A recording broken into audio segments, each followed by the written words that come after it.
What's one of the best roles you've ever had and why? It sounds very cheesy, but the one I currently do.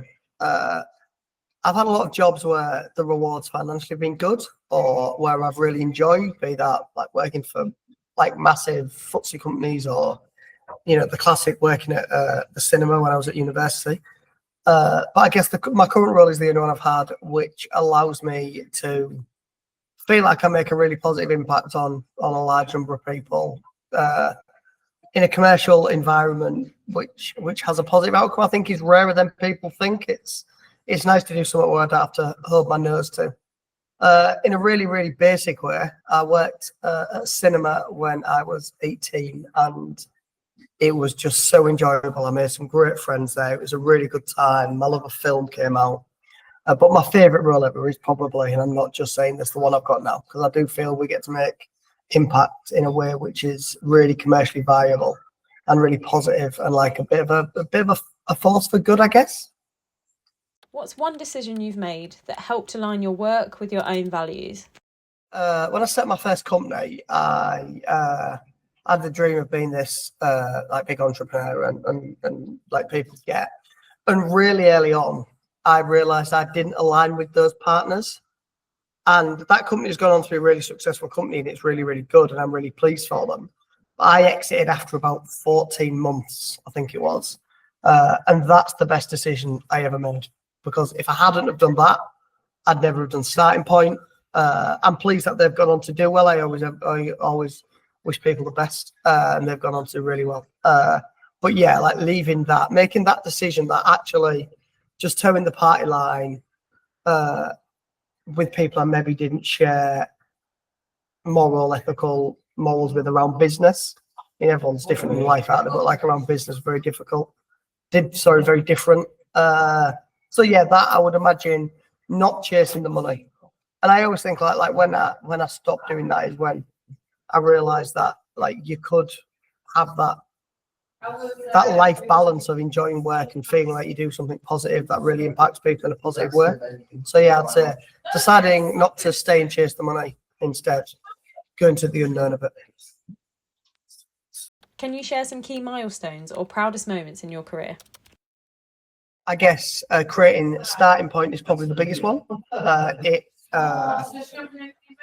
Just the impact it delivers. When we went from, I guess with that as well, sorry, I'm going to start that one again. That was shit. I guess the biggest milestone is Starting Point and its journey with that, because having an idea which I sort of dreamt up, then I guess having the courage of my conviction and support from really, really good people, both like financially, spiritually, emotionally, to build this platform, which in the image we wanted it to be, to not go down any cheap funding route, which then steered in a direction away from that. And then the milestones we've had of the different sort of trials we did, in the hope that they'd prove we were right, and trying to stay really impartial and not make the information say what we want it to say. We were proved right. So I guess it's those milestones.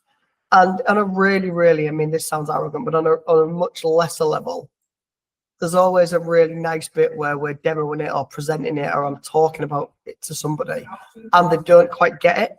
And then when I go a little bit, that's always initially, then when I go a little bit further and show them, then they understand it immediately. And there's always like a penny drop, and I can see it in their face on the camera usually, or face to face, where they're like, yeah, there's a little bit of genius about this. And that's not been my genius, obviously. But I think I think that those milestones, like are the big things. I was never really career driven. I was always like, I guess I was money driven and never career driven. And when I stopped being money driven, I guess things took off in a wider context. One where I think is quite a big milestone. I applied for a job with a company. I had the first couple of rounds of telephone interviews, got through, and then I'd had a really, really bad morning with one of my children.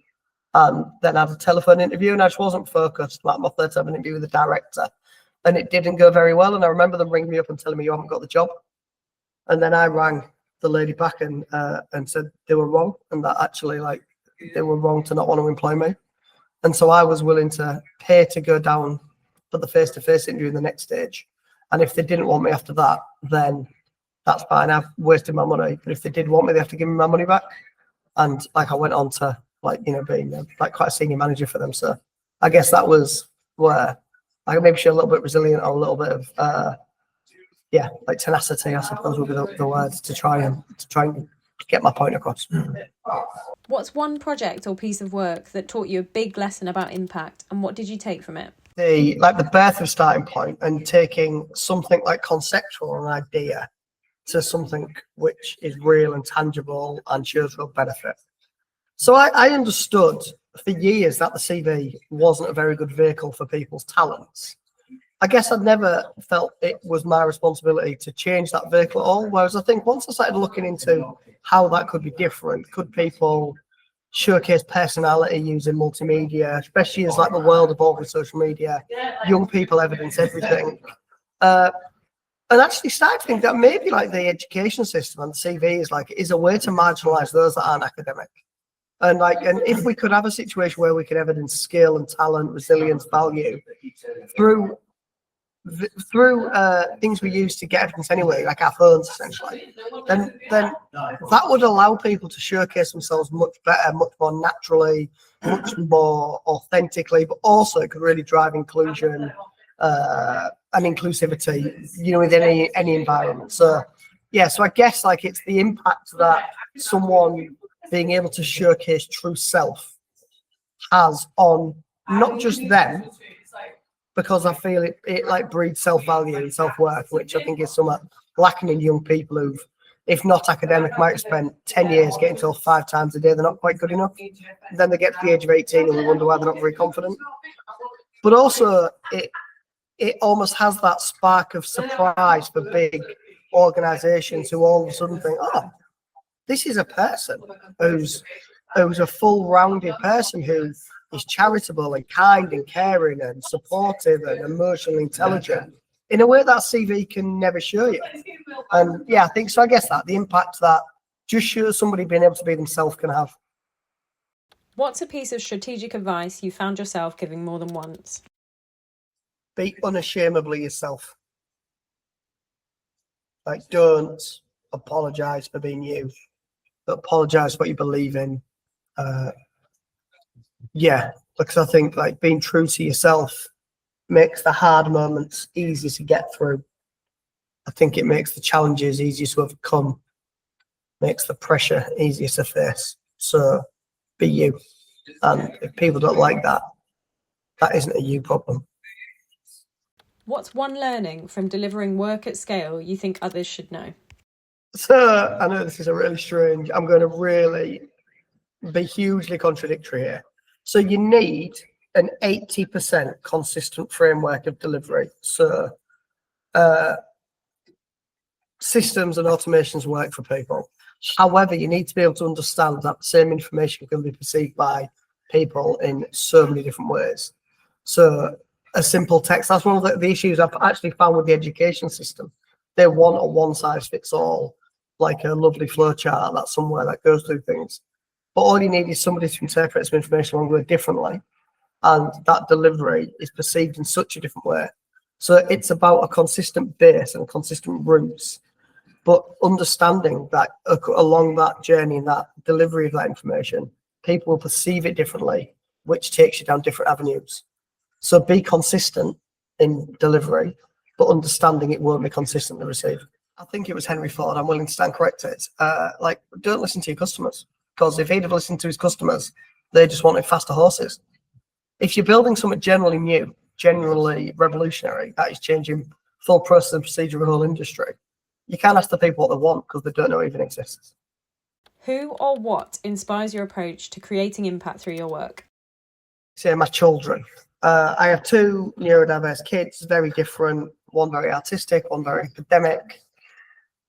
Ruben is kookier and is visually more different, and Isaac is like a bit of a social hand grenade. but he's really like good musically, artistically. And I guess like I want to create impact for a world where we accept difference and we accept the value people bring, and we don't need these narrow corridors. And that's for numerous reasons. I feel like, you know, we without getting too preachy, we live in a world where everyone asks, the first thing you ask is what you do for a living, your marriage or kids. No one ever asks if people are happy. No one ever asks if people are content. And I think I want a situation where people feel valued and they have self-worth. And I feel that comes from accepting difference. Like I remember as I was coming up with the idea of starting point, like looking at Ruben, and he's like speaks loads of languages and he's really good at certain things. And I just thought, like, how can he possibly showcase himself on two sides of A4? And since then, the same has become true of my other son, Isaac, who, again, like he's intelligent, he's articulate. He looks like he should be in Slipknot. And so I think like that prejudgment people have. And what I want is people to be able to have the freedom of expression to be themselves. And everything I see about like the growth of AI and the movement of AI towards like automation, like AI can't have personality, can it? AI can only create the average. And, you know, one of the things we always say about ourselves, no one is actually average if you talk about personality. So you can have an average ability at maths, but AI will replicate that. You can have an average ability at English, but AI will replicate that. But you can't have an average personality. So I wanted my kids to have the opportunity to showcase who they are, to be able to be proud of who they are, to document who they are, and actually be in a world where they can apply for a role with a focus of self. Because we all know that we've got a real shortage of like workforce in the UK. Like we need to make people feel more included. We need to make people feel more valued. We live in a really, really divisive society. And what I actually think we need to do is like give people a bit of hope. That's what people really want. And I think if we can make people have a bit of hope for themselves, then they can have hope for their partner and their kids. And I think it can become contagious. And yeah, I guess like the big driver is creating an environment, not just for my kids, where people can feel proud to showcase themselves and be inclusive and like unashamedly them, like I said earlier on. All the best people I know, arguably the most successful people I know, have got to the point where they are, well, this is me. Like, deal with that what you want. What is the thing that brings you the most work joy? Is without a shadow of a doubt, seeing the confidence young people gain from being able to showcase self rather than getting told to use words which they don't feel reflect themselves. So whereas it's rather than telling everybody they're honest, trustworthy, hardworking, enjoy being part of a team, working with an initiative, blah, blah, blah, blah, blah, yada, yada, yada, yada, yada, like everything does. I love seeing somebody showcase their passion for music or Lego or traveling or cooking. I'm looking at that holistic version of themselves and feeling pride in a way that writing words you think people want to receive can never have. Like CV can give you no more joy than writing a shopping list. Whereas I feel being able to showcase yourself, go through the gallery in your phone, go through the media you've got about yourself, and really showcasing what you're passionate about, the joy and the self-fulfillment that gives people is, I think, more valuable than the job they get from that. What's your favourite quote that you'd like us to include and why? Real joy only comes when you realise how absolutely unimportant you are. And I think for me, understand no one cares, really. Like your friends, like I mean that in the wider basis, like your friends, your immediate friends care. And obviously your family care. But the acquaintances and your LinkedIn supporters, they don't really care. And they shouldn't, because you're not really enough to them on a frequently enough basis. And I think once you realise that what you're doing doesn't really matter, and that the reality is, and I sound very morbid when I say this, Like my kids, grandkids, probably won't even know my name, let alone what I did for a job. Then, like, accept we're not that important, and what we do isn't that important, and just making you and yours happy without making other people unhappy. And I always think, I remember somebody saying to me, it's not a quote, somebody saying to me, like, who was the richest man in the world when Jack the Ripper was alive? Who was the richest man in the world when Ed Gein was alive? Who was the richest man in the world when Adolf Hitler was alive? We only remember the monsters, don't we? Like, no one remembers the successful businessmen unless it's their actual time. And it's the myth of importance. And it's also the myth of competence. Like, just because someone's got a good job doesn't mean they're any good at it. They've just created a framework which works for them. But yeah, real joy comes when you realise you're not important.